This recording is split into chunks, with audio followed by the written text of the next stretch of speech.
우리 한 절씩 교독하도록 하겠습니다. 화면에 나와 있습니다. 이스라엘 자손이 그들의 경계를 따라서 기업의 땅 나누기를 마치고 자기들 중에서 눈의 아들 여호수아에게 기업을 주었으니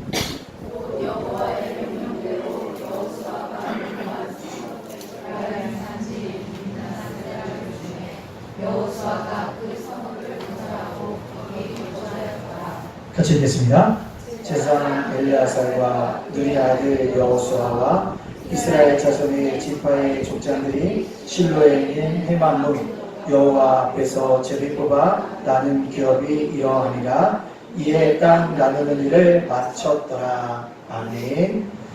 우리 앞뒤 사람과 이렇게 인사해보겠습니다. 나는 사명자입니다. 시작. 나는 사명자입니다. 다시 한번 더 시작. 나는 사명자입니다. 아멘. 프랑스어 중에 이런 말이 있습니다. 노브레스 오블리제. 뜻이 뭐죠? 갑자기 그게 있습니까? 노브레스란 뜻이 뭡니까? 닭의 뭡니까? 벼슬을 얘기합니다. 닭의 벼슬. 오블리제는 뭡니까?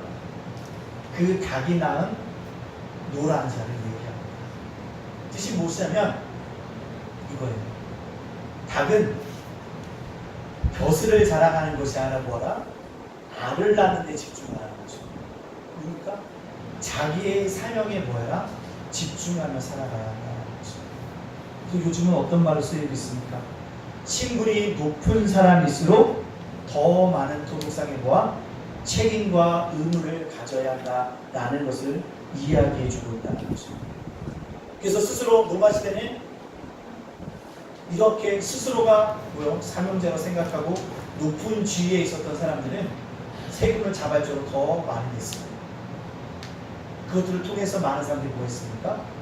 혜택을 누릴 수 있도록 해놨다는 사실을 볼 수 있습니다. 이것이 리더십의 본질이라는 것입니다. 지도자라고 하는 것은 권력을 휘두르는 사람이 아니라 주어진 권력을 가지고 더 잘 섬기라는 사명을 부여받은 사람들입니다. 어제 그것이 알고 싶다의 시독주 목사라는 과천 은혜로교회 목사의 얘기가 나왔습니다. 이단입니다. 근데 그 교회가 참 희한한 게 뭐냐면 피지에 땅을 샀어요. 근데 성도들은 어떻게 휘어잡냐면 잘못한 것을 집어내서 성경에 보면 타작마당, 지난주에 설교했죠. 오르낫의 타작마당이 뭐가 됐다고요? 하나님의 성전이 됐어요. 그리스도의 몸이 성전이 되기로 타작마당을 통과해야 된대요. 목사가 제리 지적해줍니다. 그리고 예를 듭니다. 있잖아, 나와. 니네 아버지 잘못했으니까 네가 때려. 한 대 때리는 게 아니야. 1시간 내내 때. 그러니까요, 아버지가 맞던 사람이 무릎 꿇고 아들한테 내가 잘못했어. 내가 잘못했어. 내가 이런 죄 졌고 이런 죄 질렀어. 그러니까 뭐예요? 아버지의 권위가 없어졌어요. 누구가 권위 섭니까? 신옥주 목사의 권위만 세웠어요. 너 돈 갖고 와야지. 너 돈 안 내? 나와. 타작마다.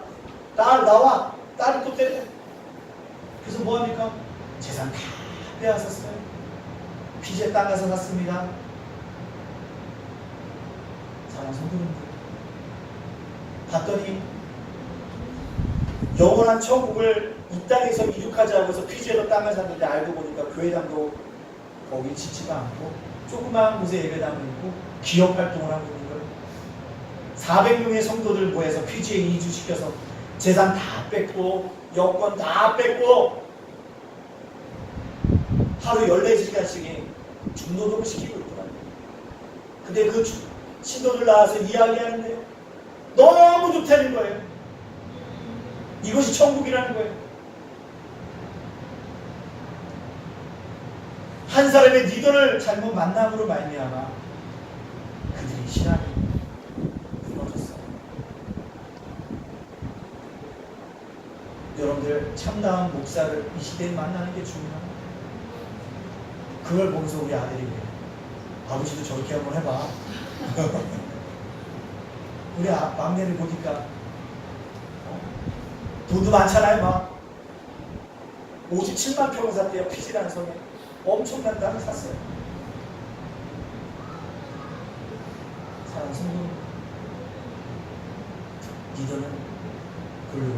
아니라 섬기는 모습이라는 사실입니다. 예수님도 이 땅에 오실 때 진정한 지도자로서요, 섬기는 종의 모습을 보여주셨어요. 다른 유다가 배반할 거 하셨죠. 베드로가 3번 자기를 부인할 거 하셨습니다. 그럼에도 그들을 섬겨주셨던 예수님이십니다. 섬김의 리더십을 보여주셨던 진정한 리더 예수님이셨다는 사실입니다. 문제는요, 이 땅을 살아가는 우리 다 뭡니까? 사명자라는 사실 알아요. 우리 주님 앞에서 뭐예요? 어쩌면 리더로 다 부르심을 받은 자들이라는 사실입니다. 따라서 우리는 리더로서 합당한 삶을 살아가야 하는 것입니다. 아니요, 사명자로서 신앙을 가지고 살아가야 한다는 사실입니다. 오늘 사명자로서 합당한 신앙의 모습을 보여준 사람을 본문이 우리에게 소개해주고 있습니다. 누굽니까? 여호수아입니다. 이스라엘 백성 중에서 가장 높은 지위에 앉아 있는 사람이 여호수아입니다. 민족의 영웅입니다. 서열 1위입니다. 그런데요, 여호수아는 자기의 권리나 야욕에 합립하지를 않았습니다. 초지일간 하나님께서 자기에게 주신 사명, 가나안 땅을 정복하고 나머지 일에 온 마음과 온 정신을 쏟아 놓았습니다. 한마디로 얘기하면 그는 죄나 직위에 연연하지 않고 오직 직책에만 충실하게 감당했습니다. 오늘 우리 여호수아를 통해서 사명자의 신앙이 무엇인지를 깨닫고 우리 모두가 그 신앙 위에 설 수 있는 믿음의 사람들이 되어지기를 간절히 소원합니다. 사명자는 어떤 신앙으로 살아가야 할까요? 하나님을 최우선으로 하는 원칙의 신앙을 가지고 살아가야 합니다. 하나님을 최우선으로 하는 원칙의 신앙을 가지고 살아가야 합니다. 우리는 지금까지 여호수아를 중간중간 살펴봤지만 전체적으로 살펴보고 있습니다. 여호수아는 특별히 뭡니까? 이스라엘 민족이 가나안 땅을 정복하고 정착하는 역사입니다. 특별히 여호수아 14장부터 뭡니까? 12지파에게 땅을 분배하는 모습을 상세하게 설명해 주고 있습니다. 근데요, 이 여호수아가 땅을 분배할 때요, 그에게는요 우선순위와 원칙이 있었다는 것입니다. 누구에게 제일 먼저 땅을 나눠줍니까? 여호수아 15장 1절 말씀 한번 띄워주시겠습니까? 한번 읽어볼까요? 시작. 또 유다 자손의 지파가 그들의 가족대로 제비 뽑은 땅의 남쪽으로 에덴 경계에 이르고 또 남쪽 끝은 신광야까지라 하면 12지파 중에서 가장 먼저 땅을 분배한 지파가 어디라고요? 유다 지파입니다.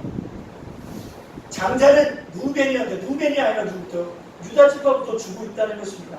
네 번째 아들에게 먼저 주고 있는데요, 가나안 땅의 한복판에 가장 좋은 곳을 뭐합니까? 가나안 땅에 심어주고 나누어주고 있다는 것입니다.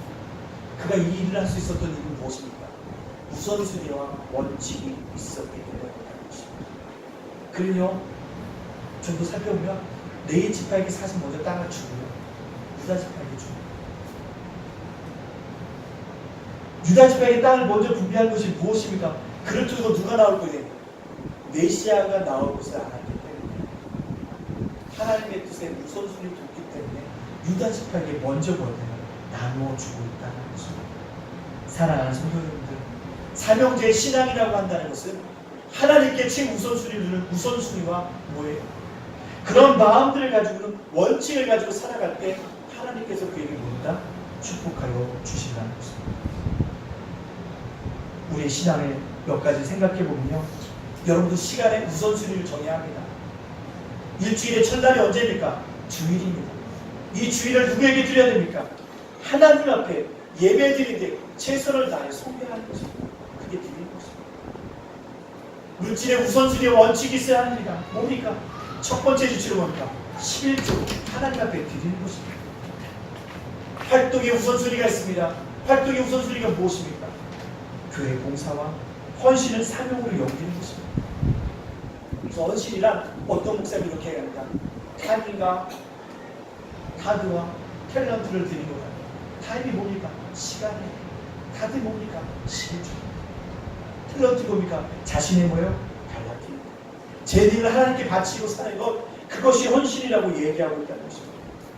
하나님께 축복받고 성공한 사람은 누구를 방문하고 하나님을 신앙의 최우선순위를 두고 원칙으로 삼은 신앙의 사람들이었다는 사실을 우리에게 보여주고 있습니다.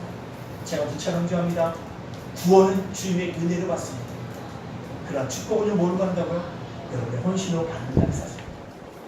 신앙생활의 우선순위에 따라 분명한 원칙으로 가지고 우리가 신앙생활 할 때 우리에게 뭐예요? 평통한 삶이 나타나게 되어진다는 것입니다.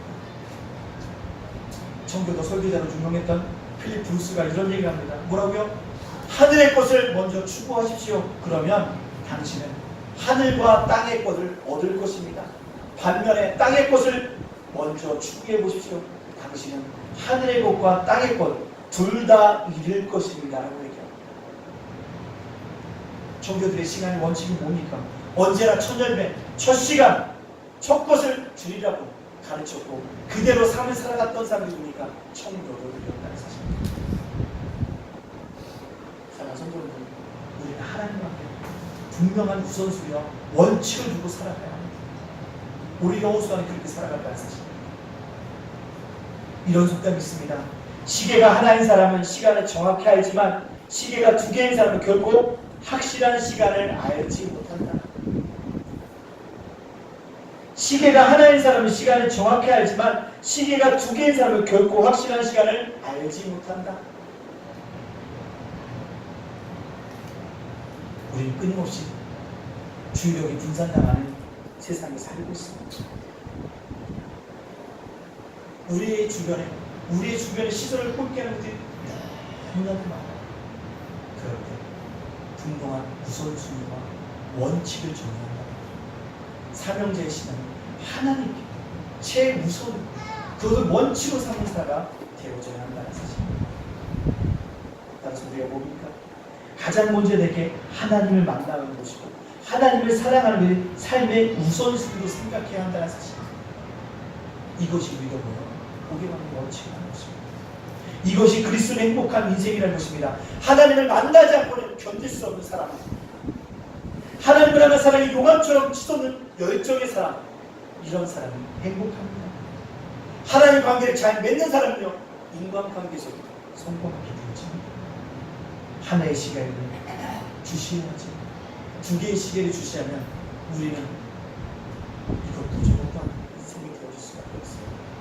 따라서 우리 여호수아에게 우리가 줬던 사명자의 신앙, 하나님을 우선으로 최우선으로 그를 섬겨가는 삶의 원칙을 가진 신앙의 모습이 필요하다는 것입니다. 그때 하나님께서 우리에게 약속해 주셨습니다. 잠언 3장 9절과 10절에 있는 말씀 한번 띄워주겠습니다. 잠언 3장과 9절과 10절 말씀 같이 한번 읽어볼까요? 시작! 내 재물과 내 소산물의 처음 익은 열매로 여호와를 공경하라. 그리하면 내 창고가 가득히 차고 내 포도주 틀에 새 포도즙이 넘치리라. 아멘. 또 우리 원칙 가진 사람들 마태복음 6장 33절입니다. 한번 읽어볼까요? 시작. 그런즉 너희는 먼저 그의 나라와 그의 의를 구하라. 그리하면 이 모든 것을 너희에게 더하시리라. 아멘. 제일 중요한 것 먼저라는 것. 이게 우선순위고 이게 원칙입니다. 사명자의 삶. 이렇게 하나님 앞에 하나님을 우선순위에 두고 하나님을 최우선으로 하는 신앙의 원칙을 살아간다면 우리가 그렇게 살아간다면 하나님께 우리를 뭐합니까? 그렇게 존중히 여겨주시는 은혜가 저와 여러분 속에 나타나게 되어 줄 줄로 믿습니다. 두 번째요. 사명자의 신앙은요.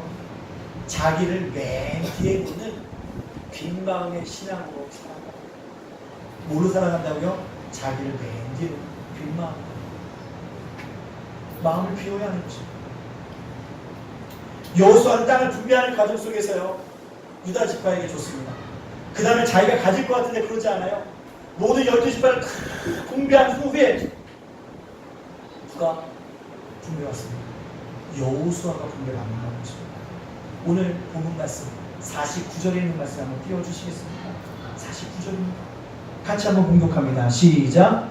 이스라엘 자손이 그들의 경계를 따라서 기업의 땅 나누기를 마치고 자기들 중에서 눈의 아들 여호수아에게 기업을 주었으니. 아멘. 중요한 동사가 있습니다.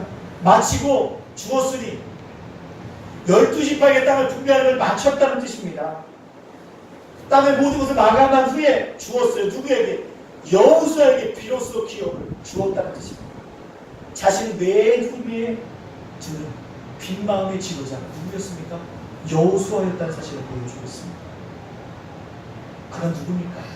가나안 전국적인 승리로 이끈 위대한 영웅이 아닙니까?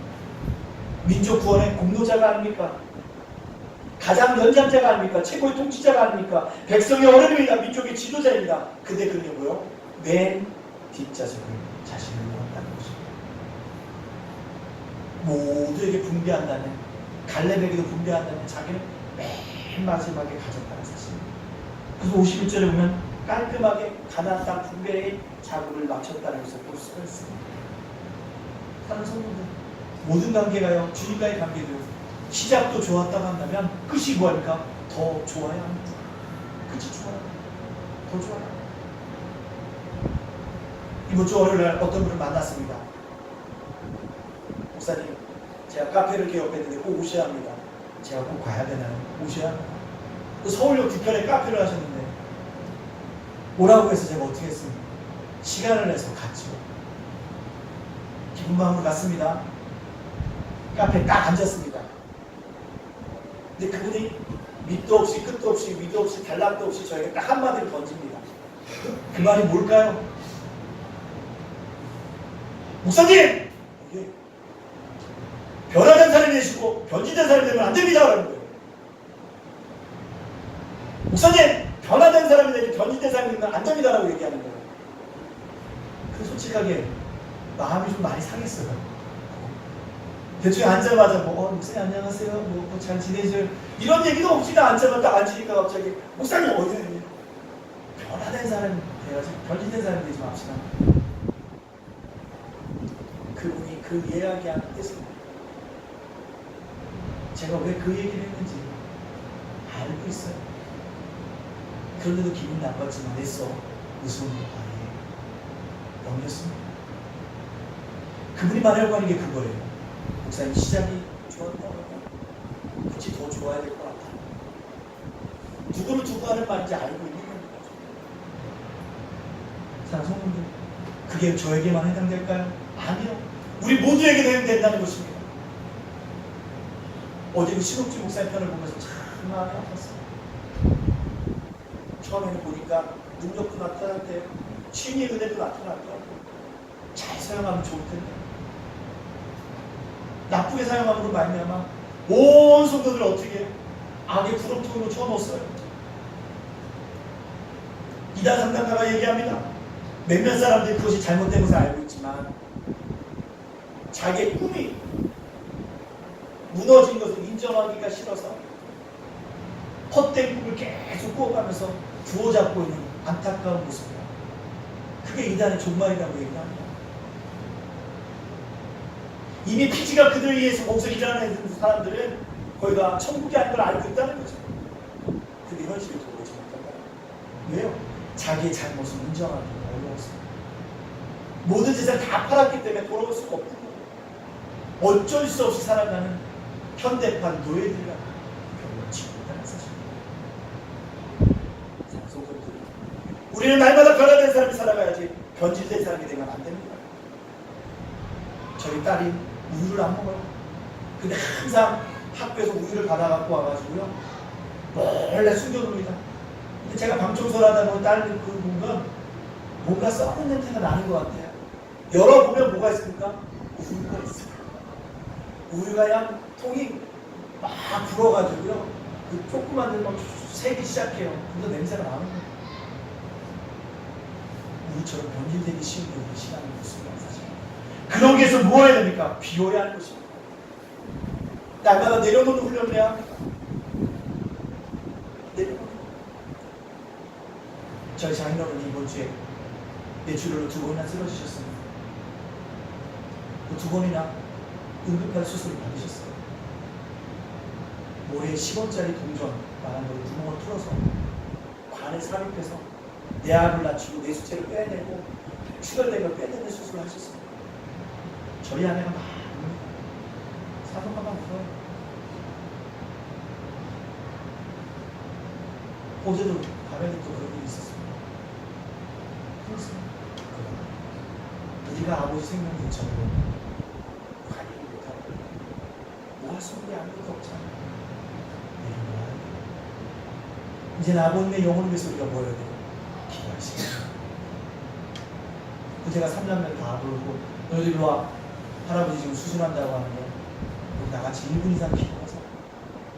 저 예찬이 한 방에 들어가서 우리 다 가족이 기도했어요. 날마다 내려놓지 않으면 뭐 할 수가 없어요. 살아갈 수가 없어요. 생명도 내 것인지 아닌데 내 것이 아니라는 것을 쉽게 깨닫게 되죠. 내 것인 만큼 내 것이 아니라 날마다 우리 뭐하니까 비유를 하는 거죠. 비울 때 뭐요? 진정한 기쁨이 넘쳐요. 기쁨을 영어로 뭐라 합니까? 조이라고 합니다. 조이를 어떻게 해석할 수가 있습니까? 지저스, 아더스 보니까 이것을 뭡니까? 예수를 제일 먼저 두고 이웃을 두 번째로 두고 세 번째로 두고요. 나를 들면 진정한 뭐 한다고요? 기쁨이 넘쳐난다는 것입니다. 우리 한번 해볼까요? 나는 세 번째입니다. 시작. 나는 세 번째입니다. 다시 한번 시작. 나는 세 번째입니다. 세 번째. 그럴 때 뭐 같아요? 기쁨이 있다는 거예요. 근데 그 기쁨은요, 나를 비울 때 넘쳐나는 거죠. 예수님의 리더십은 지배하러 온 것이 아니라 섬기러 왔다는 것입니다. 그래서 예수는 이렇게 자기 오심에 대해서 얘기하고 있죠. 마태복음 20장 26절과 27절에 이렇게 고백하고 있다는 사실입니다. 우리 한번 볼까요? 시작. 너희 중에는 그렇지 않아야 하나니 너희 중에 누구든지 크고자 하는 자는 너희를 섬기는 자가 되고 너희 중에 누구든지 으뜸이 되고자 하는 자는 너희의 종이 되어야 할지니라. 아멘. 그래도 누구든지 큰 자가 되고 싶으면 먼저 섬기는 자가 되어야 합니다. 으뜸이 되고자 하는 사람 먼저 섬기는 종이라고 역사하고 있다는 것입니다. 세상은 지배의 원칙을 가르치다 기독교는 섬김의 원리를 가르치고 있다는 사실입니다. 테니스를 칠 때요, 서비스 에이스라는 것이 있습니다. 그 용어가 뭡니까? 서비스로 득점할 때 서비스 에이스입니다. 근데 처음에 테니스에서 서비스 에이스라는 말이 생겼을 때 어떻게 될까? 상대방이 치기 좋도록 공을 넘겨주는 것이 서비스 에이스였어요. 근데 이것이 뭐 하면서 경기가 되면서 점수화가 되면서 뭐합니까? 강한 서브로 상대방이 못 치게 했을 때 서비스 에이스라는 말을 하고 있다는 것입니다. 용어가 변질되어졌다는 것입니다. 진정한 성김이 아니라는 것입니다. 사랑하는 성도들, 우리의 성김이 그래야 한다는 설교입니다. 변화된 성김이 아니라 하나님을 뜨겁게 사랑하는 마음으로 섬겨가야 한다는 것입니다. 누굴요? 예수님. 우리가 누구를 또한 섬겨가야 됩니까? 우리의 이웃을. 여러분 옆에 있는 분들 한번 보시죠. 이분들 우리가 뭐합니까? 섬겨갈 분이라는 사실들이 너무 귀엽다. 그 교회를 섬겨가야 합니다. 이것이 진정한 성김이라는 것입니다. 이러한 순수한 성김이 우리 예단교회 안에서 날마다 넘쳐나는 걸 압니다. 삶의 신앙, 풍성한 교회가 믿음의 성도가 되어서 같이 소망합니다. 마지막으로 세 번째 신앙은요, 하늘의 소명을 따라 사는 신앙입니다. 오늘 본 말씀을 보면 여호수아를 본받을 점이 또 한 가지 있습니까? 그 정말 충성스러운 사명감에 넘치는 사람이었습니다. 50절 말씀 보십시오. 50절 말씀입니다. 50절 말씀입니다. 시작. 곧 여호와의 명령대로 여호수아가 요구한 성읍 에브라임 산지 딥나세라를 주매 여호수아가 그 성을 건설하고 거기 거주하였더라. 아멘. 민족의 영웅이요 위대했던 지도자에게 모든 권리를 포기했을 때, 마음을 비웠을 때 그에게 준 땅이 어디라고요? 에브라임 산지 딥나셀라는 곳입니다. 사랑하는 성도 여러분, 그 딥나셀라는 곳이 어딘지 아십니까? 험악한 산지예요. 척박한 땅인 곳입니다. 그곳에 뭐예요? 험준한 산지를 자에게 달라고 얘기하는 것입니다. 집에 가서 14장서부터요, 오늘 18장까지 10장까지 잘 읽어보세요. 수많은 지파가 뭡니까? 좋은 땅 주세요. 비옥한 땅 주세요. 거주하기 좋은 땅을 주세요. 넓은 것 주세요. 다 얘기했는데 여호수아는 오히려 험악한 산지에 있는 성을 향해서 걸어가더라는 것입니다. 이게 하늘의 소명을 따라 사는 사람의 모습이었다는 사실들을 우리에게 보여주고 있습니다. 메마른 땅이라 할지라도 그것에 하나님의 소명인지 알고 걸어가는 사람들, 불편한 성경이지만 그곳에 하나님이 계신 것을 알고 가는 것, 그것이 바로 사는 자라는 것입니다. 스스로 사명감을 깨닫고 뭐합니까? 자기 십자가를 지고 주를 쫓아가는 사람, 그것이 바로 누굽니까? 여호수아인 것입니다. 근데요, 여호수아 24장 29절과 30절에 보니까 그가 그것을 떠나지 않았다고 얘기하고 있습니다. 여호수아 29장 30절 말씀 한번 띄워주시겠습니까? 읽겠습니다. 시작. 이후에 여호와의 종 눈의 아들 여호수아가 백세의 죽음에 그들이 그를 그의 기업에 생김에 딥나셀라에 장사하였으니 딥나셀라는 에브라임 산지 가스산 북쪽이었더라. 110세에 죽었다고 얘기하고 있어요. 근데 어디에 장사됐다고요? 딥나셀라에. 그것을 떠나지 않았다는 것입니다. 끝까지 그 척박한 땅에서 하나님의 약속을 믿고 척박한 땅을 개간하며 살아갔던 사람이 바로 여호수아였다는 것입니다. 자기의 이익을 추구하지 않고 오직 의에 충실하며 살아갔다는 것입니다. 일평생 하늘의 소명을 따라 사명감을 살아갔다는 것입니다. 오늘날 우리에게 이런 고귀한 사명 의식이 필요합니다. 누구든지 이 땅에 태어날 때 이미 사명을 받고 태어났습니다. 어떤 사람은 엔지니어로, 어떤 사람은 과학자로, 어떤 사람은 교사로, 어떤 사람은 사업가로, 어떤 사람은 저처럼 목회자로. 우리 각자 하늘의 소명을 받은 자로 살아가는 것입니다. 따라서 나의 삶의 모든 영역 속에서 시대적인 사명감을 우리가 가지고 살아가야 하는 것입니다. 십자가로 지는 그런 사명감이 우리에게 필요합니다. 그래서 우리 뭐합니까? 그 사명감을 저는 조나단 에드워드의 좌우명을 굉장히 좋아합니다. 조나단 에드워드의 좌우명이 뭡니까? 사명감이 있는 사명자는 결코 죽지 않는다. 사명감이 있는 사명자는 결코 죽지 않는다. 사명을 가지고 살아가는 것입니다. 이루어야 사명이 있다면 죽지 않는다는 것입니다. 힘없이 끝나거나 망하지 않는다는 것입니다. 예수님도 철저하게 십자가에서 죽으시면서 자기의 사명을 감당하신 것입니다. 그리고 하늘과 땅이 울리도록 십자가에서 죽으면서 뭐라고 얘기할까? 다 이루었다! 라는 말씀을 하시고 주님의 인생을 돌아가셨다는 사실. 사랑하는 성도들, 우리 각자에게도 사명이 있습니다. 나에게 왜 이런 어려운 사명을 주셨냐고요? 사명자를 부르셨기 때문이었습니다. 내 환경이 왜 이러냐고요? 사명자를 부르셨기 때문에 그렇다는 것입니다. 우리 각자에게 분명한 사명이 있음을 기억합니다. 고린도서 9장 17절에 뭐라고 얘기합니까? 고린도서 9장 17절 말씀 다 같이 한번 읽어요. 시작. 내가 내 자에도 이것을 행하였다면 상은 얻으리라. 그 다음이 중요해요. 시작. 내가 자에도 아니한다 할지라도 나는 사명을 받았노라. 내가 자에도 아니한다 할지라도 나는 사명을 받았노라. 여러분들 사명을 받은 자인 것입니다. 우리 각자에게 사명이 있습니다. 우리 가정이 힘들다면 우리 가정 사명자를 여러분 부르셨다는 것입니다. 직장에서 스트레스가 많다며 그 직장에 사명자로 여러분을 부르셨다는 것입니다. 교회에서 힘든 일을 감당하고 있다며 그 사명을 감당하라고 여러분을 부르셨다는 것입니다. 따라서 우리는 사명자로서 살아가야 한다는 사실.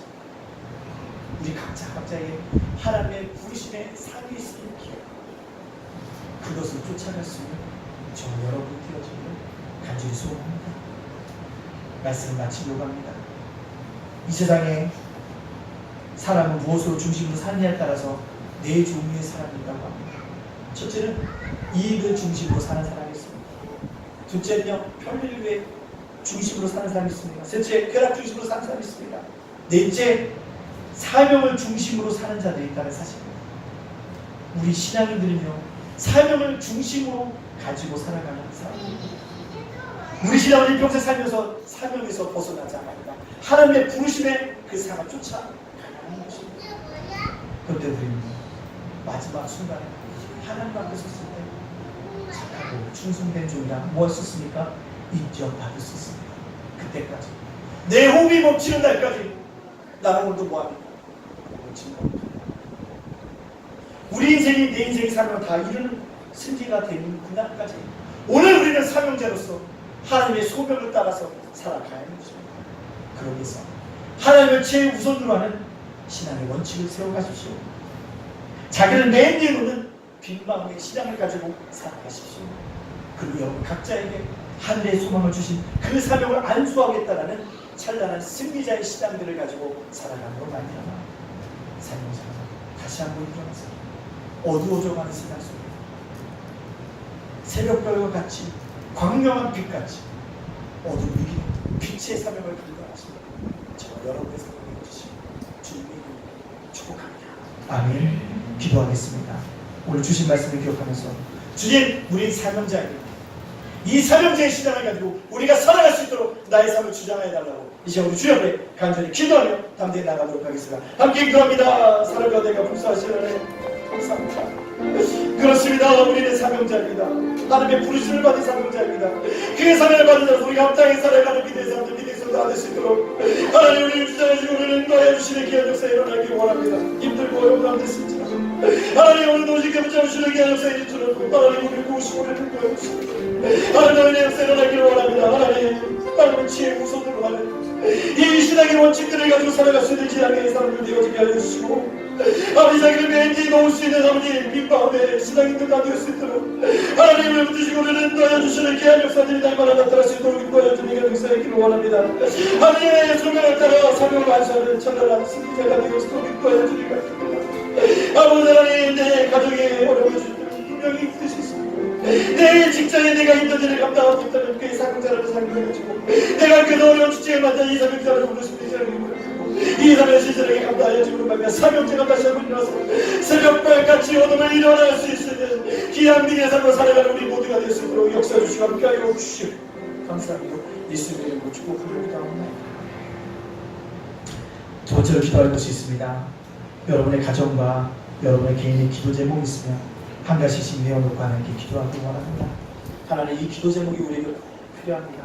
응답하여 주시옵소서라고 이 시간 주님 앞에 다시 한번 기도하며 함께 나가도록 하겠습니다. 기도하기입니다. 사랑과 내가 복수하신 하나님 감사합니다. 우리 성도들의 가정에 아버지 기도 제목을 하시는 주님 응답하여 주시기를 원합니다. 역사하여 주시기를 원합니다. 때때로 역사에 감당하기 어려운 아버지를 기도하는 그룹이야. 하나님 기도하는 눈을 감기할 때마다 하나님 기도의 응답의 역사에 일어날 수 있도록 인도하시고 하나님 응답의 기도의 역사에 일어날 수 있도록 지기사를 주시고 인도하여 주는 귀한 역사에 있기를 원합니다. 아버지 치료하여 주시는 귀한 역사에 있게 해주시고 아버지 허락하여 주시는 내가 있게 해주시고 아버지 도와주시는 내 역사에 일어날 수 있도록 인도하시고 채워주시는 내가 있게 해주시고 아버지 넘치도록 부어주시는 내가 있게 해주시고 하나님께서 열어주시는 내가 나타날 수 있도록 하나님께 날마다 도와주시고 이렇게 붙잡으시는 귀한 내가 있기를 원합니다. 하나님 도와주시겠습니다. 아버지 하나님께 마다 큰 도움이라 하나님밖에 큰 도움이 잘 없어서 우리에게 기도하는 가운데서 우리 각 신경들 속에 하나님 기도하는 것 속에 하나님께 도움되어 주시는 하나님 놀라는 내 역사에 일어날 수 있도록 주께서 주시고 인도해 주시는 하나님의 내 역사에 있게 하여 주시옵소서. 지켜주시고 주님과 감사하며 예수님의 이름으로 축복합니다. 우리가 기도할 것은